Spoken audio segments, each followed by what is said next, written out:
Welcome back, friends. Today we have a long story and a deep one. 400 hungry people, one hospital ship, and one big choice. Let's begin. Marisela Ortega had been a refugee for 9 days when she finally understood what hunger was. And here's the thing. It wasn't the gnawing ache she'd read about in books. It wasn't weakness. It wasn't the hollow stomach the dramas had shown. It was a quietness. Her daughter ESI had stopped crying on the fourth day. And that quietness, was the thing that taught her. A child who didn't cry was a child whose body had decided that crying cost too much. Yeah, let that sit for a second. Marisela sat in the cargo hold of the freighter Coriolis. A hold that had been a hold, then became a tomb, then became a hold again. She rocked ESI against her shoulder. She watched the running lights of the white ship grow larger in the viewport. Somebody behind her said the word hospital. Somebody else said the word medicine. Somebody who'd been a dock worker on Telmar Station, before Telmar Station ceased to exist, said the words food stores. Marisela didn't say anything. She felt ESI's breath against her collarbone. Very small, very even. And she counted those breaths the way she'd been counting them for 9 days straight. And she thought about the cutting torch wrapped in canvas under her seat, and what she was going to have to do with it. The freighter shuddered as the docking clamps engaged against the white ship's flank. She stood up. Someone screamed her name, and the lights went. Cut. New voice. Different ship. Different problem entirely. Lieutenant Junior Grade Avery Cobrennan had been awake for 19 hours when the orders came down. She'd spent 11 of those hours staring at the same tactical display. And she was thinking about her mother. This was a thing she did when she was tired. Her mother had been a customs officer on Bellwether 3. And her mother had this particular way of saying the word protocol. Soft P. A held breath after it. Like the word itself was a small ceremony. Avery had grown up understanding that protocol wasn't a cage. Protocol was a promise. Protocol meant the person on the other side of the desk would get treated the same as the person before them. And the person after. Avery loved her mother. Avery loved protocol. And right now, Avery was reading an order on her terminal that began with the phrase, use of lethal force authorized, and ended with the phrase, recovery of vessel takes precedence. The order was signed by Captain Idris Halver of the destroyer Marengo, which was the ship she stood on, and the order would be transmitted to her weapons console in about 14 minutes. So she had until then to think about her mother and the word protocol. She read the order again. She read it a third time. The intelligence brief attached said the hostile party was estimated at 200 to 400 individuals, lightly armed. The white ship being held was the Halberd-class medical vessel Constance Vale. About 600 medical personnel and patients aboard. Avery's job, when the Marengo arrived in 9 hours, would be to coordinate the boarding action. Her specific job? Identify which sections of the Constance Vale had the highest concentration of hostile parties. So the Marines could be inserted there. And the situation could be resolved with what the order called minimum operational delay. The intelligence brief did not use the word refugees. The intelligence brief used the word actors. Hostile actors. Yeah, really. Avery was 23 years old. She'd graduated from the academy 14 months ago. She'd never seen anyone die. She read the order again. She thought about her mother saying the word protocol. She tried to find, in the order, the part that was a promise. She couldn't find it. She got up from her console. She walked to the head. She vomited very neatly into the sink. She rinsed her mouth. She walked back to her console. She sat down. And she didn't tell anyone. 9 hours left. Wow, just 23 years old? And look at the weight on her. Just 9 hours to change her mind. Now meet Diego. You're going to love Diego. Petty Officer Diego Marsh had been a hangar deck pilot for 11 years. And he had a joke he liked to tell, that he'd been locked out of more things than a divorced man. His ex-wife had not found this joke funny when he made it. His current bunkmate Toller didn't find it funny either. But Toller didn't find anything funny. Toller was the kind of man who treated his teeth like a tax burden. Diego was thinking about the joke now. Because he was, in fact, locked out. The hangar bay of the Constance Vale was sealed behind him. He'd run the 50 meters from the head to the hangar entrance when the first shouting started. He'd arrived at the hangar entrance 4 seconds after the emergency seals had dropped. He'd stood there with his palm flat against the bulkhead and he'd said, out loud, to no one, "You have got to be kidding me." His shuttle was on the other side of that bulkhead. His shuttle. the only armed shuttle on the Constance Vale. Because the Constance Vale was a hospital ship and hospital ships didn't generally need armed shuttles. But his shuttle, the Garland, had been refit 2 years ago with a forward-mounted point defense rig. Because a captain 3 captains ago had been paranoid about pirate sweeps in the Outer Arc. And she'd pulled the requisition through on her own authority. Diego loved that captain. No, seriously. He loved her. He'd voted for that captain in 3 separate promotion review polls. Even though promotion review polls weren't actually a thing pilots got to vote in. He'd written her name in on the surveys anyway. And now his shuttle, the only thing on this ship that could actually shoot back at anything, was sealed behind an emergency bulkhead, and he was on the wrong side of it. In his socks. Because he'd been on his way to the head, and he hadn't put his boots on first. Because the head was 20 meters from his bunk. And he had not anticipated having to rappel borders between his bunk and the toilet. I mean, who would? He stood there in his socks. He put his forehead against the bulkhead. He thought about his ex-wife. He thought about Toller's teeth. He laughed once, in a way that was not really a laugh. Then he turned around and started walking very fast toward the secondary maintenance access on B deck. Because he was a pilot. And pilots did not get locked out of their own ships. Not really. Not if they were the kind of pilot who'd spent 11 years learning every corridor on every Halberd-class hospital ship the Navy had ever commissioned. He knew 3 ways into that hangar. The first 2 would take him through sections that were probably now full of refugees with cutting torches. The third one was going to be very stupid. Diego started running. Okay, switching perspectives again. Now we're inside the hospital ship. Senior medical specialist Rin Adabo-Weltan had been suturing a scalp laceration when the boarding began. And her first thought when the alarms went off? Not the alarms. Whether she could finish the suture before she got up. She finished the suture. She tied it off. She swabbed the area. She patted the patient's shoulder. And only then did she stand up and look around. The patient was a corporal named Vexler who'd fallen off a maintenance ladder 2 days earlier. Vexler was looking up at her with an expression of patient bafflement, like a dog who's heard a sound it cannot place. Rin said to him, "Stay here, do not move." Vexler said, "Yes, ma'am." Rin walked out of the treatment bay and into the main ward. And that's when she saw the first refugees. 3 of them, 2 adults and a child, standing in the doorway of the main ward holding hands. The adults were holding each other's hands. The older of them was holding the child's hand. And they were all looking at the rows of beds, the medical equipment, the bright clean lights, with the expression of people who'd walked through a wall and found heaven on the other side. The older adult, a woman with a gray-streaked braid down her back, was crying, completely silent, tears just running down her face, not making any sound at all. Rin walked over to them. She was 41 years old. She'd been a Navy medic for 16 years. She'd served in 3 theaters. And she had this one particular skill, knowing exactly what to do with her hands when she didn't know what to do with anything else. She knelt down in front of the child. She said hello. She said, "Are you hurt anywhere?" The child, who was maybe 7 years old, said, "My brother." Rin said, "Where is your brother?" The child said, "Back on the ship." Rin said, "Is he hurt?" The child said, "He is dead." And honestly, that's the moment that breaks you. Rin took the child's other hand in both of hers, and she said, "Okay." And the child said, "His name is Mateo." And Rin said, "Okay, Mateo, I will remember." And then she stood up. She turned to the older woman, and in a voice that was completely calm, she said, "Where is everyone else?" The woman said, "There are so many of us." Rin said, "Okay." The woman said, "We did not want to do it like this." Rin said, "I know." The woman said, "Please do not let them kill us." And Rin said, "I will not let them kill you," which was a promise she had absolutely no authority to make, and which she made anyway. She made a promise she could not keep alone, but she said it. That tells you who she is.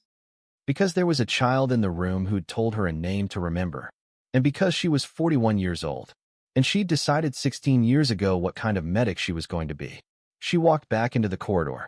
She found the intercom panel. She keyed her authorization, and she said, into every speaker on the medical decks, "This is Senior Medical Specialist Adabo-Weltan. All medical personnel are to treat incoming civilians as standard patient intake. Repeat, standard patient intake. No security holds, no isolation protocols, treat as standard patient intake, acknowledged by ward. Then she let go of the intercom. She stood in the corridor, and she waited for someone to tell her she'd just committed mutiny. The wards started acknowledging one by one. Nobody told her she'd committed mutiny, so she went back to work. I told you you'd love this. But buckle up, because we haven't even met the comms guy yet. Communications Officer Second Class Hadrian Voss had been trying to raise the bridge for 6 minutes when he realized the bridge wasn't answering. Because the bridge was empty. This was a thing he worked out gradually. The way a person works out that they've left the stove on. He'd been routing the boarding alert through standard channels. He'd been getting handshake confirms from every department except the bridge.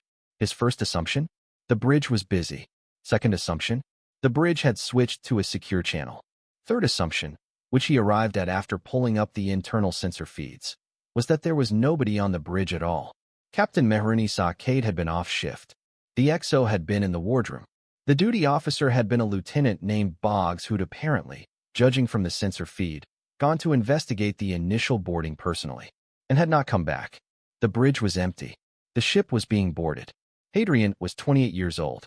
He'd joined the Navy because his older sister had joined the Navy, and his older sister had told him it was a good way to see the galaxy without paying for the tickets. And his older sister was now a chief petty officer on a corvette in the Outer Arc. And Hadrian hadn't seen her in 3 years. He had a small framed picture of her on his console. He looked at it now. He thought, in a very calm and orderly way, well, this is not great. He keyed his console, sent an all-call to bridge crew, requesting immediate return to stations. No response. Sent a second all-call. No response. He looked at the picture of his sister. He looked at the comms console, which had a long-range subspace transmitter on it, and which was, at this moment, the only piece of equipment on the Constance Vale that could call anyone for help. And which was also, he realized as he looked at it, the only piece of equipment on the Constance Vale that could call anyone for help in a way that would absolutely guarantee that everyone on board would be killed. Because the standard distress protocol for a Halberd-class hospital ship that had been boarded was to transmit a code cardinal, which would scramble the nearest Navy response group, which would respond under standing orders that prioritized vessel recovery over personnel safety. Hadrian knew this, because Hadrian had read the manuals. Hadrian had read all the manuals. Hadrian was the kind of person who, when he couldn't sleep, read the manuals. Of course he was. He sat at his console. He stared at the transmitter. He thought about the manual on standing response orders. And he thought about Captain Halver of the Marengo, whom he'd served under for 6 months on a previous posting and whom he'd nicknamed, privately, in his own head, the Cardinal. Because Halver was the kind of officer who did everything by the book. And the book was read. Hadrian thought, if I send the code Cardinal, the Marengo will come. And Halver will board with Marines. And the Marines will be told the refugees are hostiles. And the Marines will resolve the situation. And a lot of people will die. Hadrian thought, if I don't send the code Cardinal, I will be court-martialed. Hadrian thought, those are not actually equivalent outcomes. He looked at the picture of his sister. He pulled up the transmission queue. He began to compose a message, very carefully. That wasn't a code Cardinal, but also wasn't nothing. He had to be precise. He had to give the Navy enough information to send help, but not enough information to send the wrong kind of help. He started typing. He was 30 seconds into the draft when the door of the comms compartment slid open behind him. And Hadrian, without turning around, said, "Hello, please do not shoot me. I am trying to save your lives." Best opening line in the script. Fight me. I love this guy. Calm, smart, and very brave. Let's see if his plan works. Back to Marisela. Inside the ship now. Marisela came up out of the dark with ESI still in her arms. A man she didn't know was holding her elbow to keep her upright. The man was saying something about the cutting torch. The cutting torch had worked. The cutting torch was no longer required. They were inside the white ship. She blinked. The lights of the medical bay resolved around her. Very bright. Very clean. The kind of light that didn't exist on the Coriolis. The kind that had not existed on Telmar Station for a long time before Telmar Station ended. There were people in white coats moving through the bay. People in white coats picking up children. There was a woman in a white coat kneeling in front of a girl Marisela recognized from the freighter, the dockworker's daughter. And the woman in the white coat was holding the girl's hand and saying something that made the girl nod. Marisela found that she was crying. She hadn't cried in 9 days. She decided on the second day that she would not cry in front of ESI, because ESI had cried enough for both of them. And somebody in the family had to be the one who didn't cry. And Marisela had assigned herself that role. And she'd held it for 9 days. And now she was crying. Because a stranger in a white coat was being kind to a child who wasn't hers. She wiped her face. She looked down at ESI. ESI was looking up at the lights. ESI's eyes were tracking the lights. ESI was awake. Marisela had not been sure, at certain points in the last 24 hours, whether ESI was still going to wake up. ESI was awake, and she was looking at the lights. And she said quietly, "Mama, lights." And Marisela said, "Yes, baby, lights." And Marisela understood, right there, that her daughter was going to live. Her daughter was going to live specifically because of these strangers in white coats, who hadn't asked her to live, who'd been given no warning, who'd been boarded, who could have locked the doors and let them all die in the cargo hold of the Coriolis. They had not locked the doors. Marisela was going to remember this.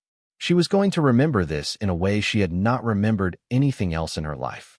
Because she was the de facto leader of the 412 survivors of the Telmar evacuation. She was the one who'd organized the boarding. And she was the one who'd have to make every decision that came next. And the first decision she had to make was about what kind of people they were going to be inside this white ship. The man who was holding her elbow said, "Ma'am, we need to talk." He was one of the Coriolis crew, a former security officer named Fan. He was holding a sidearm. Marisela looked at the sidearm. She looked at the woman in the white coat kneeling in front of the dockworker's daughter. She looked at her own daughter, who was watching the lights. She said to Fan, "Give me the gun." Fan said, "Ma'am." Marisela said, "Give me the gun, Fan." Fan gave her the gun. She held it for a moment. It was heavier than she'd expected. She'd never held a gun before. She walked over to the nearest sealed equipment locker. She put the gun inside. She shut it. She turned to Fan, and she said, "Find every weapon every one of us brought aboard and put it in that locker." Fan said, "Ma'am, that is." Marisela said, "Fan, those people in the white coats did not shoot us, and we are not going to shoot them." Fan looked at her for a long moment. Then Fan said, "Yes, ma'am." And Fan left to go find the weapons. She just chooses peace when she could have chosen fear. That is the real leadership, friends. Marisela stood in the medical bay. She held her daughter. She watched the woman in the white coat get up and look around for the next person she could help. And Marisela thought, "I'm going to have to tell her thank you. And I'm going to have to tell her thank you in a way that doesn't sound like every cheap thank you that's ever been said in the history of language. And I don't know how to do that." She held ESI a little tighter. She started walking toward the woman in the white coat. Okay, back to Diego. And the dumbest plan in this entire script. The third way into the hangar was through the linen processing chute. Diego had known about this for 11 years. He'd never used it. For one very simple reason. The linen processing chute was a vertical drop of 14 meters, lined with industrial-grade impellers, that crushed soiled linens into compressed bricks. For incineration, the impellers were on an automated cycle. The cycle ran every 93 seconds. And a human body in the chute during a cycle would become approximately the same shape and texture as the compressed linen bricks. Yeah, that kind of cycle. The cycle could be paused from the control panel on B deck. It could not be paused from inside the chute. So you had to time it. You had to drop into the chute, fall 14 meters, land on the access platform at the bottom, which jutted out 3 feet from the chute wall, roll off the platform into the hangar access maintenance crawl. And you had to do all of this in less than 90 seconds. Because that was when the next cycle started. Diego stood in front of the chute opening on B deck. He'd set the cycle to pause for 1 cycle. That gave him a single window. He'd taken off his socks, because his socks were going to slip on the platform. So he was now barefoot, in a corridor full of refugees who had no idea who he was, and several of whom were giving him very strange looks. One of them, a teenage boy with a wrench, said, "Hey, what are you doing?" Diego said, "I am going to get into a laundry chute." The boy said, "Why?" Diego said, "That is an excellent question." And then he dropped into the chute. The first thing he noticed? The chute was much darker than he'd anticipated. The second thing he noticed? He'd miscalculated his entry angle, and was now spinning slowly as he fell. The third thing he noticed? He was, in fact, going to miss the access platform. Oh no. He could see it coming up below him in the dim red emergency lighting. He could see he was angled wrong. He was going to hit the wall next to the platform rather than the platform itself. He had maybe 2 seconds to do something about this. The something he did was twist his body in midair, using his outstretched arm against the chute wall as a pivot, which redirected his fall just enough that his hip caught the edge of the platform instead of the wall. The hip caught the platform. The rest of him swung down, and his head struck the underside of the platform. For a moment he saw a color he had not previously seen, which was not a color so much as a sound. Then he was lying on the access platform, cheek pressed against the metal grating, and he could hear the cycle counter on the impellers ticking down towards 0. He had maybe 11 seconds. He rolled. He rolled off the platform and into the maintenance crawl. He kept rolling. He heard the impellers engage above him with a sound like a large animal being unwilling, and he kept rolling until he was clear of the chute entirely. Then he lay on his back in the maintenance crawl, and he panted. He touched his head. His hand came away red, but not very red, just a normal amount of red. And he laughed. Again, in a way that was not really a laugh. And he said out loud, "My ex-wife was right." He didn't actually remember what his ex-wife had been right about, but he was certain in this moment that she'd been right about it. He started crawling toward the hangar. Meanwhile, on the Marengo, the walls are about to start closing in. Avery had 8 hours left when the message came in. It wasn't a code cardinal. It was something stranger. It was a sub-channel transmission. Low priority. Addressed personally to her. By name. She stared at her console. She had never received a personal sub-channel transmission. Sub-channel transmissions were for technical updates, weather advisories, corrections to navigation tables. They were not for individuals. She opened it. The transmission read, "Lieutenant Cobrennan, this is Communications Officer Voss aboard Constance Vale. The boarding party is approximately 400 civilian refugees from the Telmar evacuation. They are not hostile. They are starving. The medical staff is treating them. I am sending this on personal subchannel because I cannot send a code cardinal without triggering response orders that will result in mass casualties. Please escalate this to Captain Halver through any channel that will make him listen. I am attaching medical intake logs as proof." The transmission ended there. Avery read it twice. She opened the attached intake logs. They were standard medical files. Hundreds of them. With photos. There was a child on the third file. She closed the file. She read the message a third time. She thought about her mother and the word protocol. Subchannel transmissions could not be used for tactical communications. There was a regulation about this. Officer Voss had violated the regulation, and he'd violated it in a way that was extremely deliberate, because Officer Voss had read the manuals, and Officer Voss had known that a code cardinal would trigger one set of responses, and a subchannel personal would trigger another set of responses, namely no response at all unless the recipient chose to make one. Officer Voss had moved the decision. He'd moved the decision from the Navy's standing orders to Avery Cobrennan personally. Yeah, that clever bastard. Avery sat at her console. She felt the weight of this transfer land on her shoulders like a coat that was too heavy. She was 23 years old.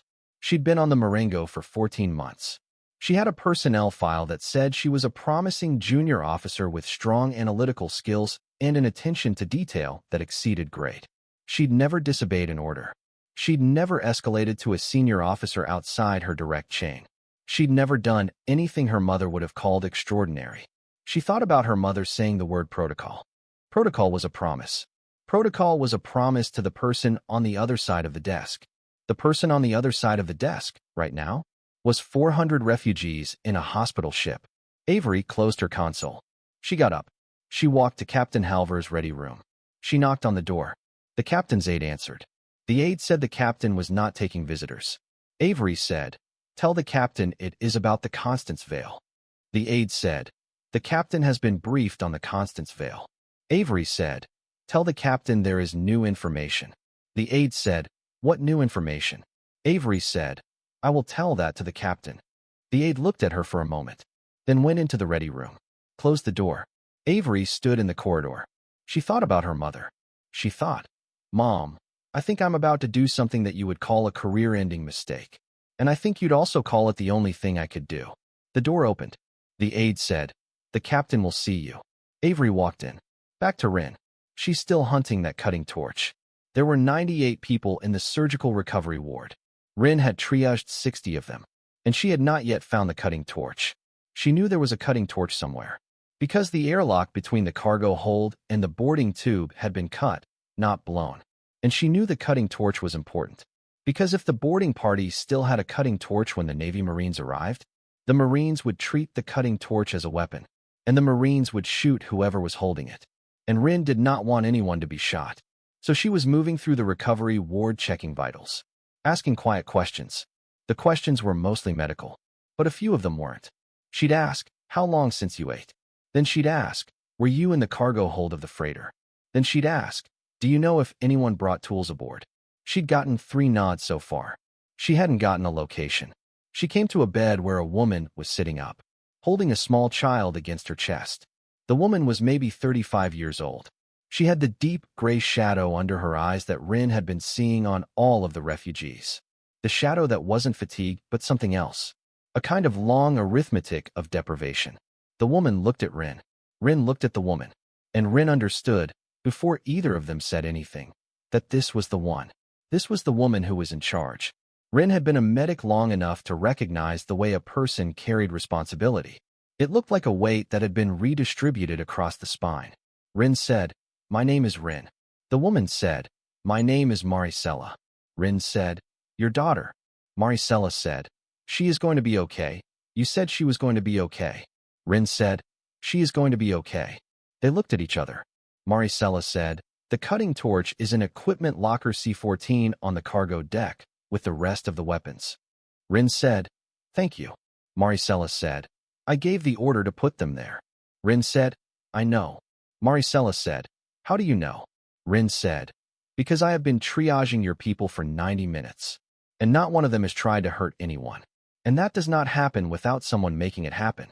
Listener, this is the moment 2 strangers start trusting each other. Watch it land." Marisela closed her eyes for a moment.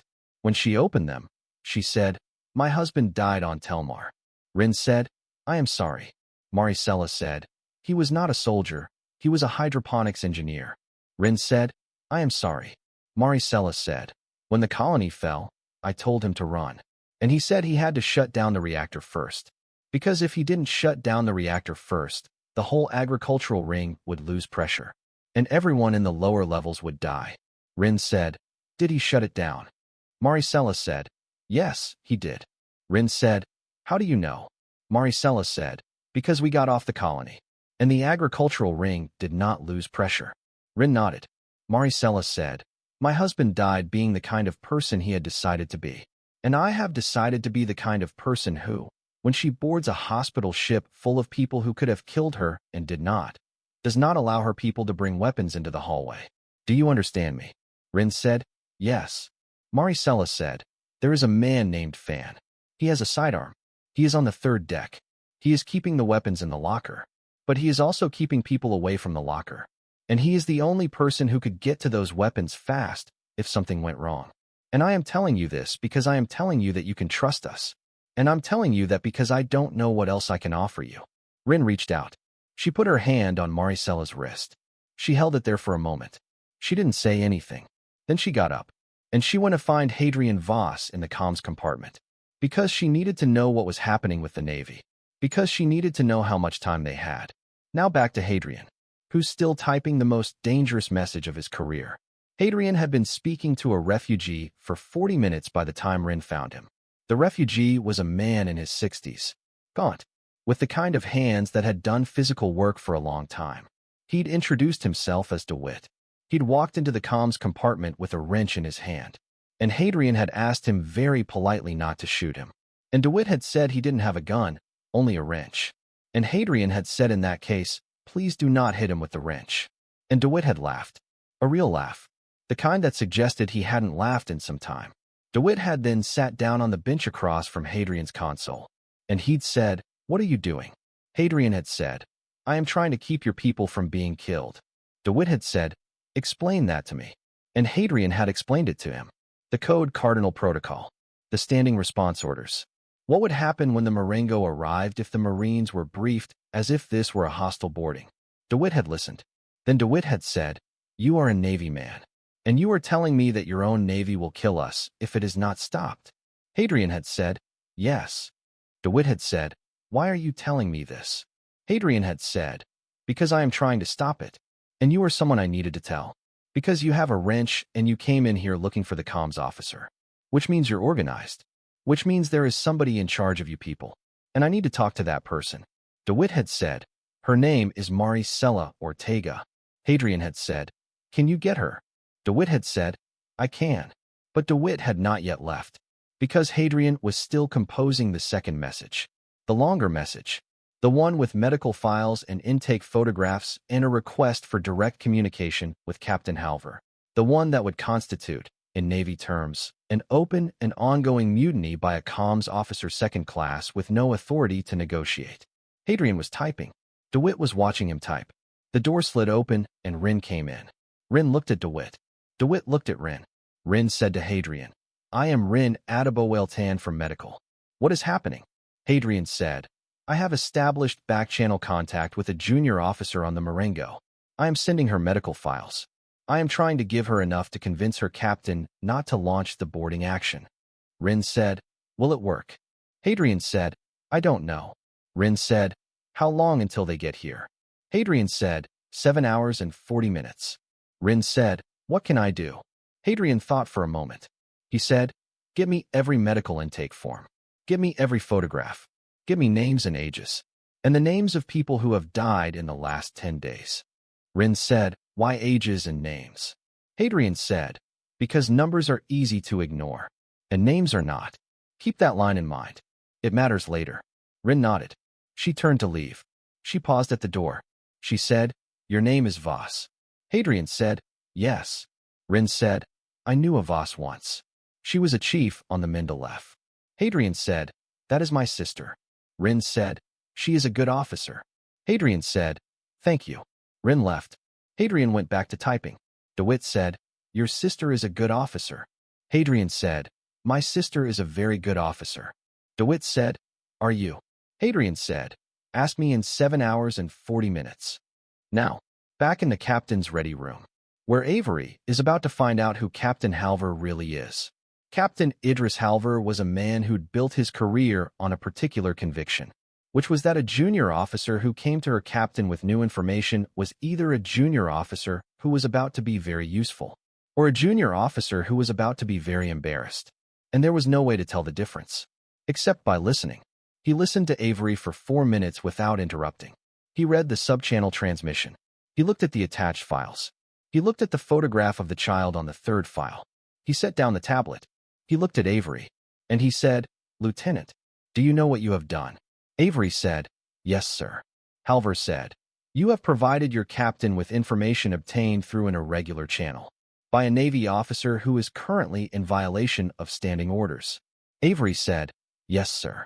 Halver said, this information may be authentic, and it may be a fabrication designed to delay our response and give a hostile boarding party time to consolidate control of the vessel. Avery said, yes, sir.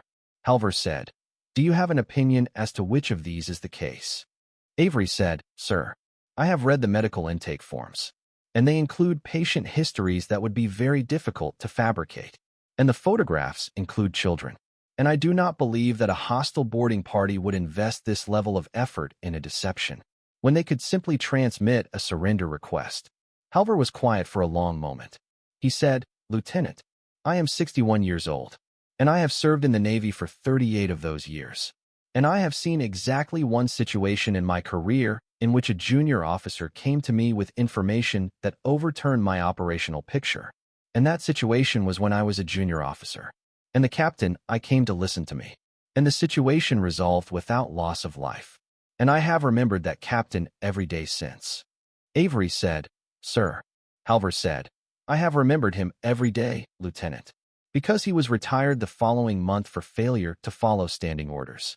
And he died 8 years later of liver failure, in a hospice that he could not afford, because his pension had been adjusted downward for cause. Oh man, the captain knows the cost, but he's still going to pay it. Respect that. Oof. Avery did not say anything. Halver said, do you understand what I am telling you? Avery said, I think so, sir. Halver said, What do you think I am telling you?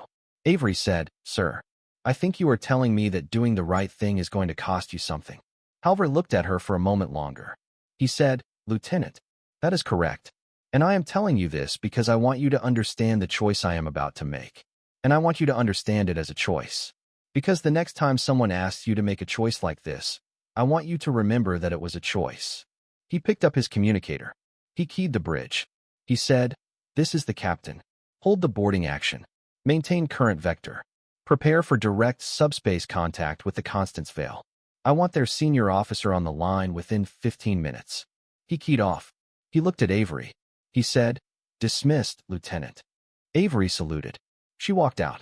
She walked 4 meters down the corridor. She leaned against the bulkhead. She put her hand over her mouth. She didn't cry, but she came very close. She stood there for maybe 30 seconds. Then she straightened up and she walked back to her station. Because she had work to do. And the work was no longer the work she had been given. Diego time. He's about to meet a kid with a torch and a death wish. Diego came up through the maintenance hatch into the hangar bay. And the first thing he saw was a refugee with a cutting torch. The cutting torch was lit. The refugee was using it on the secondary fuel coupling of the Garland. Now, the secondary fuel coupling of the Garland led directly into a tank of compressed deuterium. That, if breached, would render the question of who controlled the hangar moot. In the most dramatic possible way. Yeah, that kind of dramatic. Diego came up out of the hatch. He stood there for a moment in his bare feet on the cold deck. And he said, very loudly, Hey. The refugee, maybe 20 years old, turned around with the cutting torch still in his hand. Diego said, Please put that down. The refugee said, Who are you? Diego said, I am the pilot of this shuttle. And you are about 3 minutes away from killing everyone in this hangar, including yourself. The refugee said, I am trying to get into the fuel system. Diego said, Why? The refugee said, My mother said we need to be able to defend ourselves. Diego said, Your mother is wrong. And also your mother is not here. And also you are cutting into a deuterium line. The refugee said, What is a deuterium line? Diego said, Oh sweet merciful, put down the torch please. The refugee, very slowly, put down the torch. Diego walked over. He picked up the torch. He turned it off. He set it on a workbench out of reach. He looked at the refugee. He said, What is your name? The refugee said, Calix. Diego said, Calix, I am going to tell you something that you are going to remember for the rest of your life. And I am going to tell you this, because we are going to be friends. Because I am the only person on this ship who knows how to fly this shuttle. And you are someone who has just nearly killed me. And I think that is the foundation of a deep and lasting bond. Calix said, I am sorry. Diego said, You are not sorry yet. Because you do not yet understand what you almost did. But you will be sorry in about an hour. When I explain it to you. And that is going to be one of the worst hours of your life. And I am looking forward to it. He looked at the Garland. The Garland was undamaged except for a small scorch mark on the secondary fuel coupling housing. The secondary fuel coupling itself had not been breached. Diego patted the housing. He said to the Garland, Hi, sweetheart. I am back. He turned to Calix. He said, Where is everyone else? Calix said, The other refugees are on decks 2 through 5. Diego said, Are any of them trying to cut into anything else? Calix said, I do not know. Diego said, Okay, I want you to find your mother.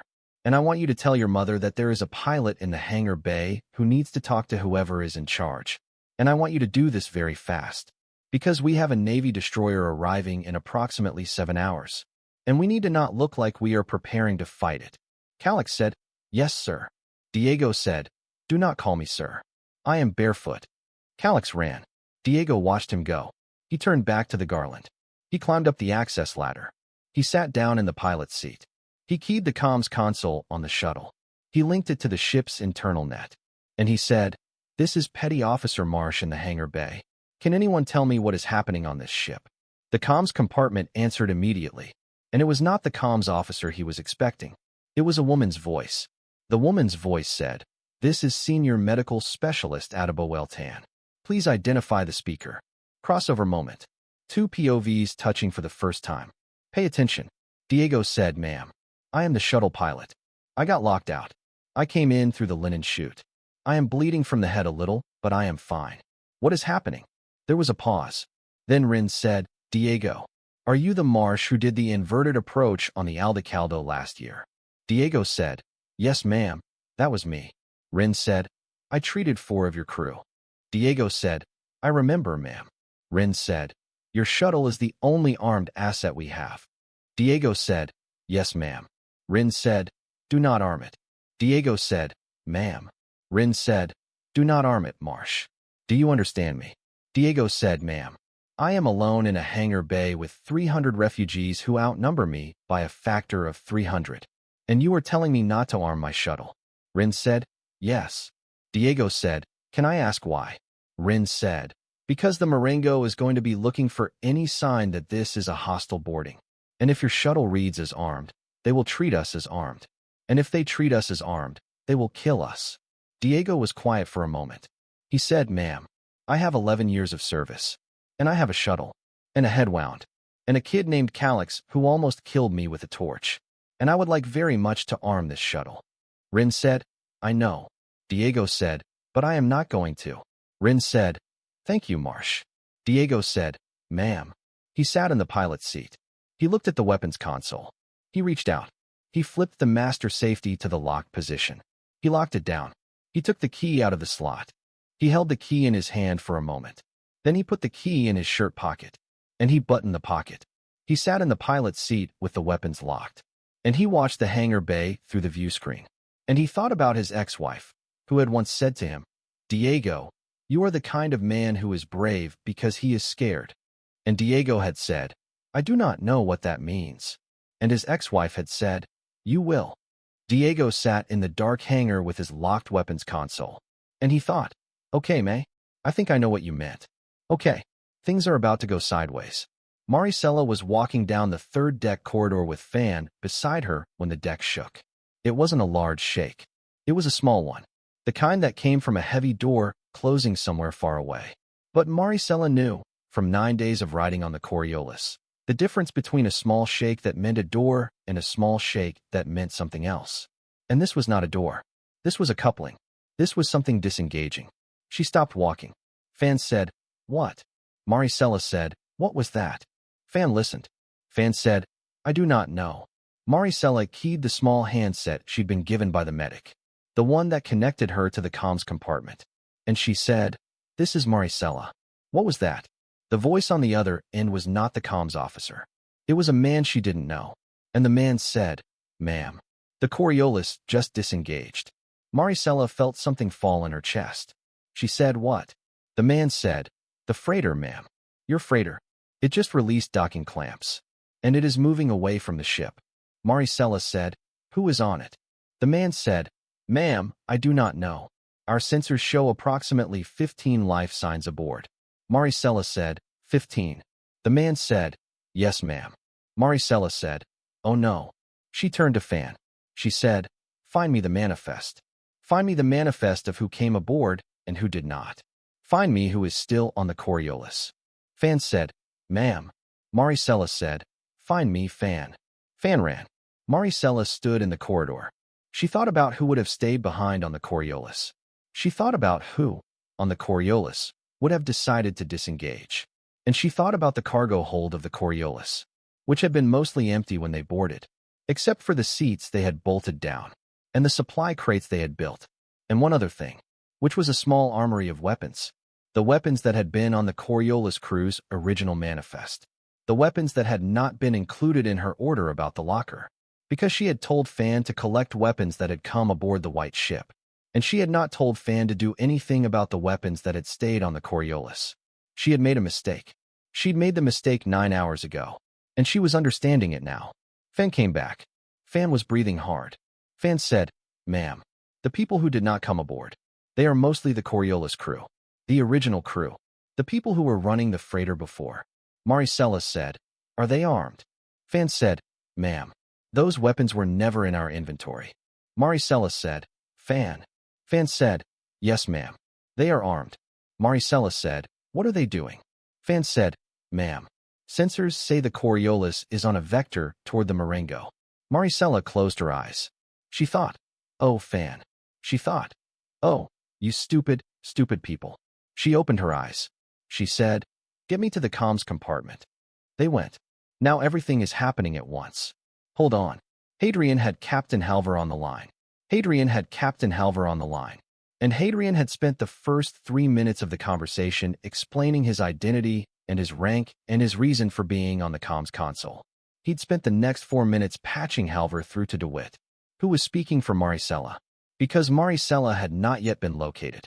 Halvar was on the speaker, and Halvar's voice was the voice of a man who'd decided to listen, which was the voice of a man who was holding back something that wanted to be heard. Halvar said, "Mr. DeWitt, I need to understand the disposition of the boarding party." DeWitt said, "Sir, we are not a boarding party. We are refugees from the Telmar evacuation." Halvar said, "I understand that, Mr. DeWitt. What I need to understand is the disposition of your people on the ship, the locations, the weapons, the chain of command." DeWitt said, "Sir, our weapons are in a single locker on the 3rd deck under guard by one of our own people. Our chain of command runs through Marisela Ortega, who is currently being located. Our people are distributed across the medical decks and are being treated by the medical staff." Halvar said, "Mr. DeWitt, who initiated the boarding?"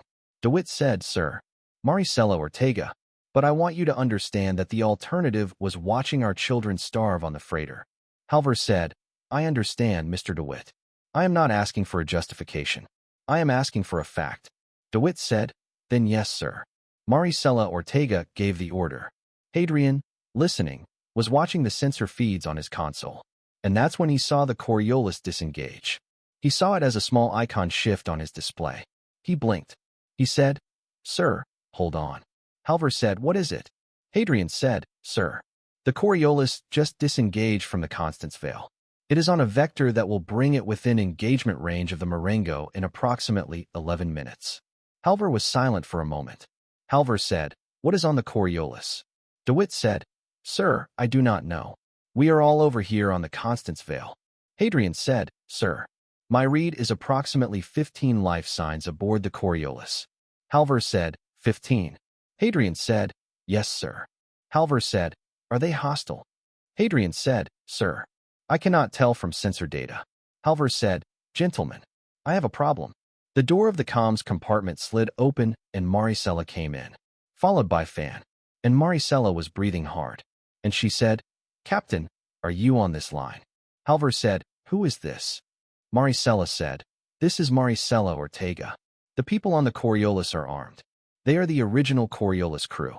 They did not want to surrender to a Navy ship. They are going to try to fight you." Halvar said, "Miss Ortega." Marisela said, "Captain, please do not destroy them." Halvar said, "Miss Ortega, if they are armed and on an attack vector, my orders do not give me an alternative." Marisela said, "Captain, please. They are people who lost everything. They are not soldiers. They have weapons because they were scared. Please." Halvar said, "Miss Ortega, are they going to fire on my ship?" Marisela said, "I don't know." Halvar said, "That is not an answer I can act on." Marisela said, "Then ask them." Halvar said, "What?" Marisela said, "Captain, you have a communications officer on this ship who has just spent 8 hours risking his career to put us on a line with you, so that you could make a choice instead of following standing orders. And I am asking you to give those people on the Coriolis the same choice. Ask them what they want, before you decide what to do." Halvar was silent. He said, "Miss Ortega, you are asking me to delay an engagement against an inbound armed vessel that may fire on my ship." Marisela said, "Yes, Captain, I am." Halvar was silent again. He said, "Lieutenant Cobrennan, are you on this line?" A new voice came through. A younger voice. A woman's voice. The voice said, "Yes, sir." Halvar said, "Lieutenant, hail the Coriolis on open channel.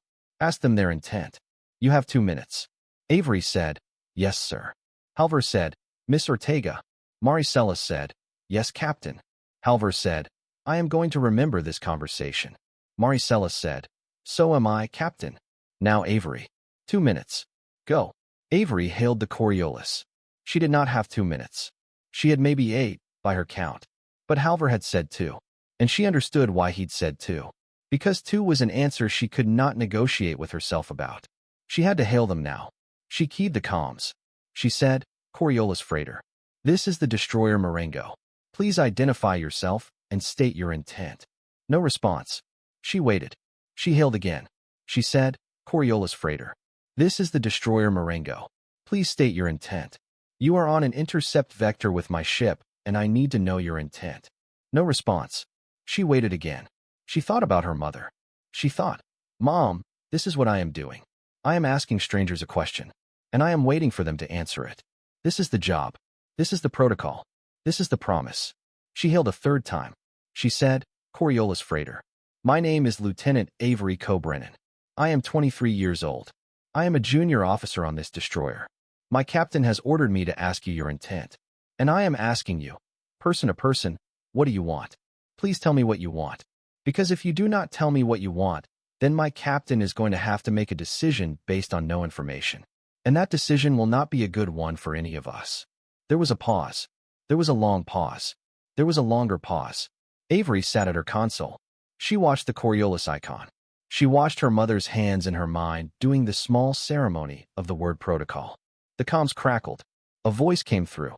The voice was a man's voice. And the voice was tired in the particular way that all the refugees seemed to be tired. And the voice said, Lieutenant, this is Captain Vasiliev of the Coriolis. My crew and I are armed. And we have decided that we are not going to be taken alive by a Navy ship. Avery said, Captain Vasiliev, no one is going to take you alive. Vasiliev said, that is what you would say. Avery said, Captain, I am 23 years old. I am from Bellwether 3. My mother is a customs officer. I have never lied on a comms channel in my life. And I am telling you that no one is going to take you alive. Not because we are not going to take you, but because there is nothing to take. You are refugees. You have committed no crime that warrants prosecution. My captain is on the line with the leader of your people right now, negotiating a humanitarian protocol. And if you turn your ship around and dock back with the Constance Vale, you will be treated as patients. Vasiliev was silent. Vasiliev said, Lieutenant, I do not believe you. Avery said, Captain. Vasiliev said, Lieutenant, I have heard a Navy lieutenant tell me things before, and I have heard the things they did instead of what they told me, and I am not going to do this. Avery said, Captain, please. Vasiliev said, Lieutenant, you sound like a good kid. Do not let them put this on you. This is on us. Avery said, Captain, please do not do this. Vasiliev said, Lieutenant, my wife was on Telmar. She was a school teacher. She was in the lower levels when the colony fell. She did not get out. And I have spent every day since deciding what kind of death I was going to have. And I have decided. And I am sorry that you are the one who has to hear it. The comms went silent. No, no, no. Please turn around, please. My heart is breaking for both of them right now. And there it was. Avery sat at her console. She watched the Coriolis icon. She keyed back to Halver. She said, Sir, the Coriolis has declined surrender. They are stating intent to engage. Halver said, Lieutenant, do you have a recommendation? Avery said, Sir, I do not. Halver was silent for a moment. He said, Lieutenant, neither do I. He said, Weapons officer, ready a single warning shot across their bow. Do not target the vessel. The weapons officer acknowledged. Avery sat at her console. She thought about the man on the other end of the line, the man with the wife who was a school teacher. And she thought about her mother. And she thought about the word protocol. And she understood that protocol was a promise that worked in both directions. And that sometimes the promise was that you would do the thing you had said you would do. And that sometimes that thing was something terrible. Cut. Back to Rin, who didn't hear any of this. She has a man on her table. Rin was in the surgical bay when the warning shot fired. She felt it through the hull as a distant pressure shift. She didn't know what it was. And she kept working. She had a patient on the table, a man maybe 50 years old, with a perforating abdominal wound that she had not initially understood the cause of. He'd come in late, brought down from the upper decks by 2 of his own people, and he'd been unconscious. And she'd gotten him on the table and opened him up, and she'd found a piece of shrapnel embedded in his liver. And she'd thought, where did this man get hit by shrapnel? And she'd asked one of the people who'd brought him in, and the person had said, he was on the Coriolis when it disengaged. He was in the corridor when the explosion happened. Rin had said, what explosion?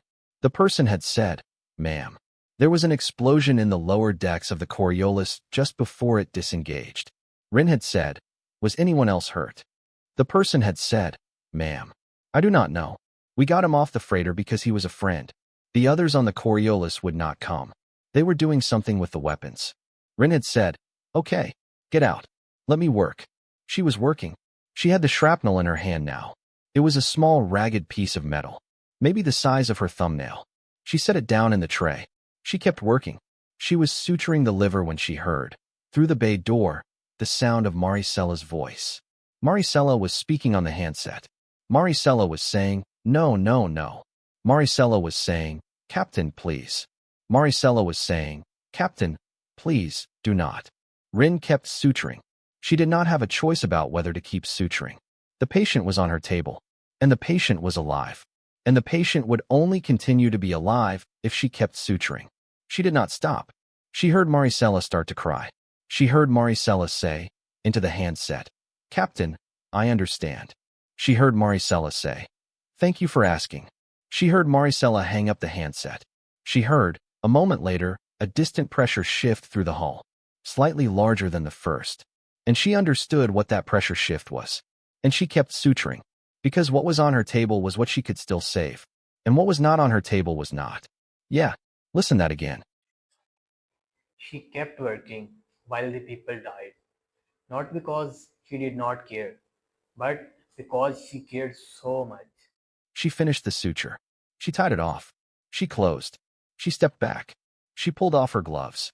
She walked out of the surgical bay. Marisela was standing in the corridor with her back against the bulkhead, and Fan was next to her. And Fan had his hand on her shoulder. And Fan was crying too. Rin walked over. She didn't say anything. She put her arms around Marisela. Marisela put her face against Rin's shoulder. Marisela said, into Rin's shoulder, "They had a chance." Rin said, "I know." Marisela said, "They were given a chance." Rin said, "I know." Marisela said, "They did not take it." Rin said, "I know." Marisela said, "I do not know if I will be able to live with this." Rin said, "You will." Marisela said, "How do you know?" Rin said, "Because I am 41 years old, and I have watched a lot of people live with a lot of things. And the ones who decide they cannot live with it are the ones who stop deciding. And you are not the kind of person who stops deciding." Marisela cried for a while. Rin held her. Fan stood next to them with his hand still on Marisela's shoulder. None of them said anything else for a long time. Now Hadrian, doing the math. Hadrian sat in the comms compartment after the Coriolis was gone. He stared at his console. He did not move for maybe 20 minutes. DeWitt sat across from him with the wrench across his knees. Neither of them said anything. Eventually DeWitt said, "Son, your captain just chose not to kill 400 people because of what you did." Hadrian did not answer. DeWitt said, "I am telling you this because I do not think anyone else is going to." Hadrian said, 15 people just died, DeWitt." DeWitt said, "Yes." Hadrian said, "The math is not as clean as you are making it." DeWitt said, "No, it is not." Hadrian said, "Those people were in the cargo hold of the Coriolis with us for 9 days. I do not know their names, but Marisela does, and Fan does. And somewhere on this ship there are children who knew them, and someone is going to have to tell those children." DeWitt said, "Yes." Hadrian said, "And I sent the message that made the captain delay the boarding. And the captain delayed the boarding. And the people on the Coriolis got time to disengage and try to fight. And now they are dead. And if I had not sent the message, the captain would have come in with Marines. And a different group of people would have died, including probably some of those same children. And I do not know how to feel about any of this." DeWitt said, "Son, you do not have to feel anything yet." Hadrian said, "When do I have to feel something?" DeWitt said, "In about a week." Hadrian laughed. It was a short laugh, and it was a real one. DeWitt said, "Son, my wife used to say to me, 'DeWitt, you process slow, but you process true.' And I think you might be the same kind of person. And I think you are going to spend the rest of your life thinking about this day. And I think you are going to think about it correctly. And I think you can take a couple of hours before you start." Hadrian said, "DeWitt, your wife sounds like she was a smart woman." DeWitt said, "She was." Hadrian said, "Where is she now?" DeWitt said, "Telmar." Hadrian was quiet. Hadrian said, "I am sorry." DeWitt said, "Son, I appreciate that." They sat there. Hadrian's console pinged. Hadrian looked at it. It was Avery. The transmission read, "Are you okay?" Hadrian read it for a moment. He typed back, "No, are you?" Avery typed back, "No." They sent nothing else for a while. Then Avery typed, "My captain wants to talk to your captain." Your actual captain. Where is she? Hadrian typed back. We are still trying to find her. Last we heard she was in the wardroom, but the wardroom is now full of refugees. And she may have evacuated to a secondary station. Avery typed, do you want me to keep a back channel open? Hadrian typed, yes. Avery typed, okay. Hadrian leaned back in his chair. He looked at the picture of his sister. He thought, well, sis, I think I am going to get court-martialed. But I think it is going to be the kind of court-martial where they give you a commendation afterward to make up for it, which is the worst kind. But I think I can live with that. Now Avery again. Avery sat at her console on the Marengo. She watched the debris from the Coriolis on her sensor display. A slowly expanding cloud of metal and ice. And other things she did not want to think about. She thought about Captain Vasiliev's voice. She thought about her mother. She thought, Mom, I think I am older now than I was an hour ago. I do not know how that works. But I think it is true. She keyed her console. She pulled up the personnel file of Captain Vasiliev of the Coriolis. It was a short file. Civilian merchant marine. 22 years of service. Married to a teacher. No children. She read the file. She closed the file. She opened her personal log. She started typing. She typed, today I spoke to a man for 90 seconds. And then I watched him die. She stopped typing. She deleted the line. She typed, today I was given a job that asked me to be a person before it asked me to be an officer. And I tried to be a person. And a man died anyway. And I do not yet know what to do with that. She stopped typing. She left the line. She saved the log. She closed her console. She got up. She walked down the corridor to her quarters. She lay down on her bunk. She did not sleep. She thought about her mother. She thought about the word protocol. She thought, Mom, I do not know if I did the right thing. And I do not know if I am going to know for a while. But I know that I did the thing you taught me to do, which was to treat the person on the other side of the desk like they were a person.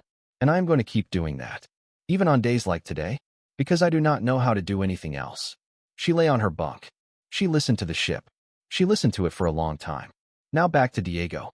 And the kid. Diego sat in the cockpit of the Garland. He watched the hangar bay through the view screen. The refugees in the hangar had been moved out. Gradually. Over the past 3 hours. As the medical staff had organized intake. There were maybe 30 people still in the hangar. Sitting against the bulkheads. Mostly resting. Some sleeping. Calix was among them. Calix had come back 40 minutes after going to find his mother. And Calix had been with a woman who was not his mother. But who was, apparently, the person who knew where his mother was. Which was, apparently, dead. Calix had not told Diego this in those words. Calix had said, my mother went to sleep on the second day and she did not wake up. Diego had said, I am sorry, son. Calix had said, can I sit in your shuttle? Diego had said, yes. Calix had been sitting in the co-pilot seat for the past 2 hours. He had not said anything. Diego had not said anything either. Sometimes Diego would point at a piece of the cockpit and he would say, that is the inertial dampener feedback panel. And Calix would nod. And that would be the end of that exchange for 40 minutes. And then Diego would point at another piece of the cockpit and he would say, that is the secondary attitude control display. And Calix would nod. And that would be the end of that exchange for another 40 minutes. They had spent 2 hours this way. Diego's head still hurt. He had a bandage on it now.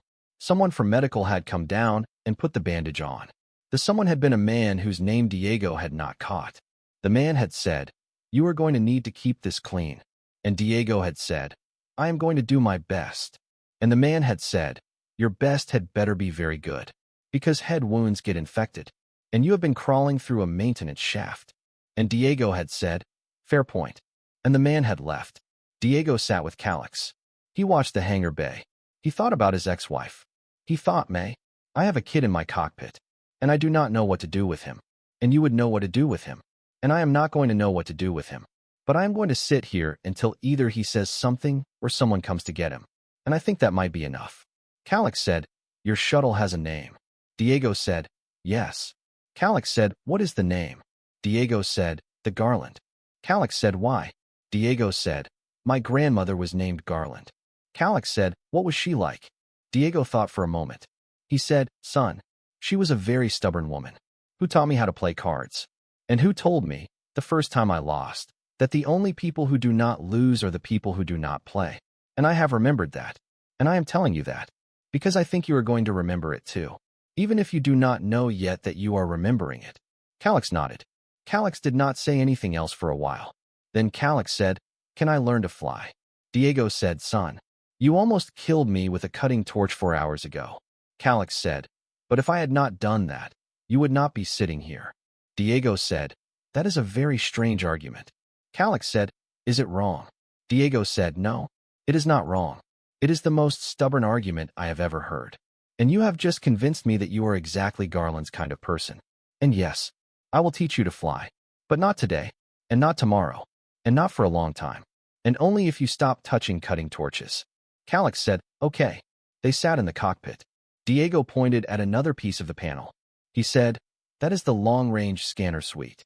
Calix nodded. They sat in the cockpit for another 40 minutes. Now Marisela, meeting the captain who decided to lie for her. Marisela found Captain Marisela Ortega in the secondary wardroom on the 4th deck. The captain was a small woman with iron-gray hair, and a calm expression that Marisela recognized immediately as the expression of someone who'd been calm, because there had not been anyone available to be calm for her. The captain looked up when Marisela came in. The captain said, "You are Marisela." Marisela said, "Yes." The captain said, "Sit down." Marisela sat down. The captain said, "I have been on the line with Captain Halver for the past 20 minutes, and we have reached an agreement which I would like to explain to you." Marisela said, "Please." The captain said, "Your people will be processed as refugees under the Bellwether Convention. You will be transported to the nearest civilian intake station, which is Hadley's Drift. You will be granted provisional asylum pending review, and no charges will be filed against you or any of your people for the boarding of this ship." Marisela said, "Captain." The captain said, "The boarding will be officially recorded as an emergency humanitarian docking initiated by mutual agreement, and the entry damage to the airlock will be recorded as a result of pre-existing structural failure caused by combat damage during your evacuation from Telmar." The captain looked at Marisela. The captain said, "Do you understand what I am telling you?" Marisela said, "You are telling me that you are lying for us." The captain said, "Miss Ortega, I am telling you that I am writing a report, and the report I am writing is one of several reports I could write, and I have chosen this one." Marisela said, "Captain, what?" The captain said, "Miss Ortega, my communications officer composed a back-channel transmission to a junior officer on the Marengo, because he believed that doing so would save more lives than following standing orders. My senior medical specialist countermanded my standing intake protocols, because she believed that doing so would save more lives than following standing orders. My pilot, who I am told is currently in the hangar bay with a head wound and a small refugee in his co-pilot's seat, declined to arm his shuttle, when by any reasonable security assessment he should have. I have a ship full of officers who have decided, today, to be the kind of officers I would want to serve under. And I am not going to repay that by writing a report that gets them court-martialed. And I am not going to repay it by writing a report that gets you and your people deported. Do you understand?" Marisela said, "Yes, Captain." The captain said, 15 of your people are dead." The captain said, "I am sorry." Marisela said, "Captain, can I ask you something?" The captain said, "Yes." Marisela said, "Will I be allowed to write the names?" The captain said, "What names?" Marisela said, "The names of the 15 people who died on the Coriolis. In the official record. Will I be allowed to write them down?" The captain was quiet for a moment. The captain said, "Miss Ortega, you may write whatever you wish, and I will sign it." Marisela closed her eyes. She opened them. She said, "Captain, thank you." The captain said, "Miss Ortega, my husband was killed in a colony evacuation 11 years ago, and I have served on a hospital ship every year since, because I made a decision when he died about what I was going to do with the rest of my life. And I want you to know that you have not asked anything of me today that I was not already prepared to give." They looked at each other. Marisela got up. She walked to the door. She turned around. She said, "Captain." The captain said, "Yes." Marisela said, "My daughter's name is ESI." The captain said, "I will remember." Marisela left. Back to Rin. With kids and bread. Rin was in the children's ward when the announcement came through the ship's comms. The children's ward had been improvised from a converted recovery bay, because the Constance Vale, being a military hospital, had not been designed with a children's ward. There were 62 children in the converted bay. They were eating. Rin had not eaten in 11 hours. And she was watching the children eat. And she was finding it very difficult to look away from the eating. There was a particular child she kept watching. A small girl, maybe 3 years old, who was eating a piece of bread with the slow methodical attention of a person performing surgery. The child took small bites. The child chewed each bite for a long time. The child was not in a hurry. The child had decided, at some point in the last 9 days, that bread was a thing to be honored. And she was honoring it. Rin watched the child. The announcement came through the comms. The announcement was Captain Cade's voice. The announcement said, "All hands. This is the captain. We have reached a humanitarian agreement with the Marengo. All refugees will be transported to Hadley's Drift for processing. Current operational status is stand down. Repeat, stand down. Well done to all hands." That is all. The announcement ended. Rin watched the child eat the bread. The child finished the bread. The child looked up at Rin. The child said, "More, please." Rin said, "Yes, sweetheart. More." She wanted to get more bread. As she walked, she passed a window. She looked out the window, and she could see, in the distance, the running lights of the Marengo, still holding position, no longer moving toward them. She watched the running lights for a moment. She thought about Corporal Vexler, whose scalp she had sutured 9 hours ago, who was now somewhere on this ship, probably eating dinner, probably not knowing that he had been the last patient she had treated before the boarding had begun, probably not knowing that she had spent the entire boarding action thinking, intermittently, about whether he was okay. She thought, "I should go check on Vexler." She thought, "After I get the bread, I will go check on Vexler." She wanted to get the bread. Now Hadrian. One last conversation. Hadrian was in his bunk when DeWitt knocked on the open door. Hadrian was lying on his back staring at the ceiling. He'd been doing this for maybe an hour. He turned his head. DeWitt was in the doorway with the wrench still in his hand, which by this point in the day was less of a weapon and more of a habit. DeWitt said, "Son." Hadrian said, "DeWitt." DeWitt said, "I just wanted to tell you something before I forget." Hadrian said, "Okay." DeWitt said, "My wife, the smart one, she used to say, you do not always get to know which thing you did mattered. And you do not always get to know which thing you did was wrong. But you get to keep doing things. And that is the deal." Hadrian said, "That is a good thing to say." DeWitt said, "It is." Hadrian said, "Why are you telling me this?" DeWitt said, "Because you saved my life today, son. And I am not going to be on this ship in 3 days. And I wanted to tell you before I left. And I wanted you to know it from me, and not from a report." Hadrian sat up. He said, "DeWitt." DeWitt said, "Son." Hadrian said, "Thank you." DeWitt said, "You are welcome, son." DeWitt stood in the doorway for another moment. Then he turned around, and he walked away with the wrench in his hand. And Hadrian lay back down on his bunk, and he stared at the ceiling. And he thought, well, that is one. He thought about the 15 on the Coriolis. He thought about the 400 on the Constance Vale. He thought, well, that is 1, and 400, and 15. And the 15 are the ones I am going to remember the longest. And that is the deal.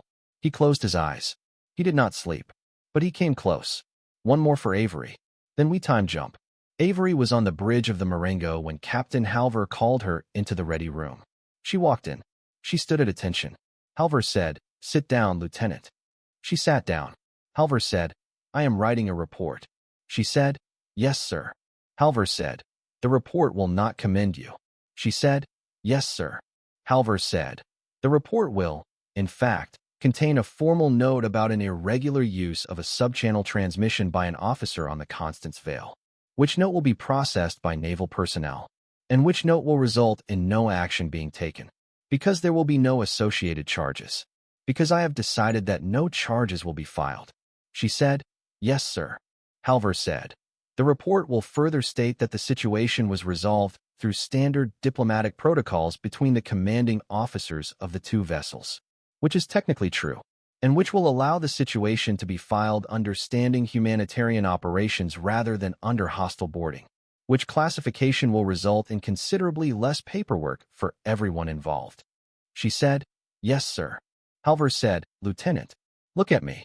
She looked at him.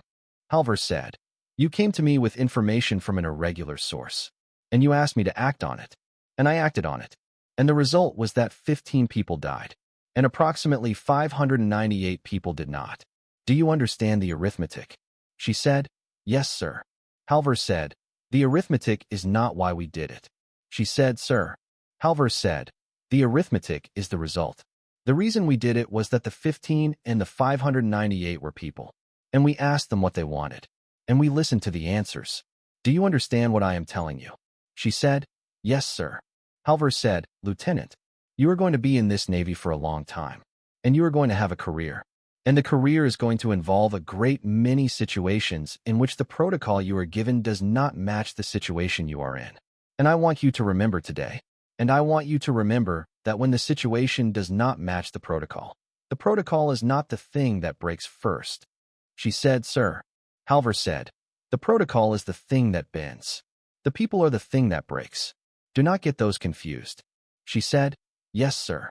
Halvor said, "Dismissed." She got up. She saluted. She walked out. She walked to her station.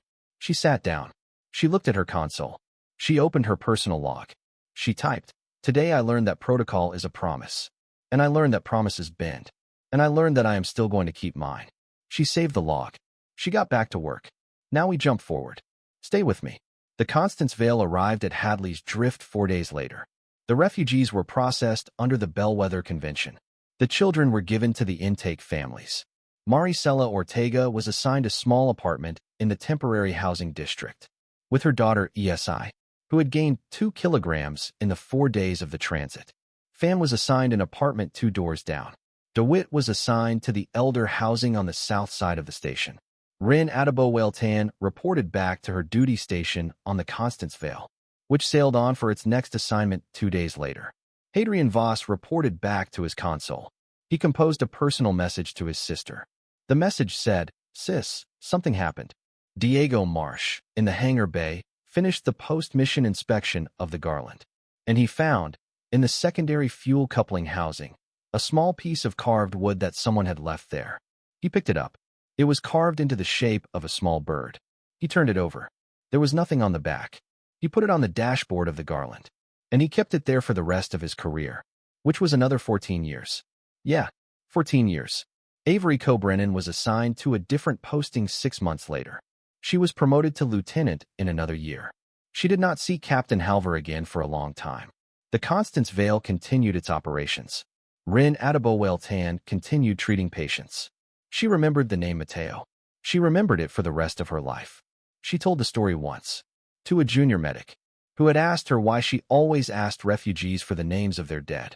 And she said, "Because numbers are easy to ignore, and names are not." And the junior medic wrote that down. And the junior medic remembered it. And the junior medic told it to her own junior medic 11 years later, on a different ship. That's how it spreads. Hadrian's sister wrote back. The message said, "Brother, I heard." The message said, "I am proud of you." The message said, "Mom is proud of you." The message did not say anything else, because his sister was a chief petty officer on a corvette in the Outer Arc, and she did not say more than she needed to. Hadrian read the message 3 times. He saved it. He went back to work. Now, 6 months later. Pay attention. Marisela was sitting on the small balcony of her apartment on Hadley's Drift, watching ESI play in the courtyard below with 2 other children. When the door buzzer rang, she got up. She went to the door. She opened it. There was a young woman standing in the corridor, in a Navy uniform, and the young woman said, "Ma'am, my name is Lieutenant Cobrennan. I was on the Marengo." Marisela looked at her. Marisela said, "You were the one who hailed the Coriolis." Avery said, "Yes, ma'am." Marisela stepped back. She said, "Come in." Avery came in. Marisela closed the door. They stood in the small entryway. Marisela said, "Why are you here?" Avery said, "Ma'am, I am on transit leave. I have 48 hours on Hadley's Drift before I report to my next posting. And I have spent the last 6 months thinking about Captain Vasiliev of the Coriolis. And I came to ask you a question." Marisela said, "Ask." Avery said, "Ma'am, do you remember his wife's name?" Marisela was quiet for a moment. She said, "No." She said, "But I know who might." Avery said, "Ma'am." Marisela said, "Sit down, Lieutenant." Avery sat down. Marisela went to the kitchen. She made tea. She brought the tea back. She sat down across from Avery. She said, "Lieutenant, there is a man named DeWitt who lives in the elder housing on the south side of the station. And he has a wrench that he carries everywhere, because he has decided that it is his wrench. And he was on the Coriolis with us for 9 days. And he knew everyone on that freighter. And if you go to him and you ask him for Captain Vasiliev's wife's name, he will tell you. Avery said, "Ma'am." Marisela said, "And Lieutenant?" Avery said, "Yes, ma'am." Marisela said, "When you get the name, will you tell me?" Avery said, "Yes, ma'am." Marisela said, "Thank you." Avery said, "Ma'am, may I ask you something else?" Marisela said, "Yes." Avery said, "Ma'am, my mother is a customs officer on Bellwether 3, and she taught me that protocol is a promise. And I have been thinking about that for 6 months. And I have been wondering if I made the right decision when I went to my captain. And I do not know who else to ask, because everyone I know in the Navy would tell me yes. And everyone I know outside the Navy would tell me yes. And I needed to ask someone who would tell me the truth. And I think you are that person." Marisela looked at her over the tea. Marisela said, "Lieutenant, you want me to tell you whether you did the right thing?" Avery said, "Yes, ma'am." Marisela was quiet for a long moment.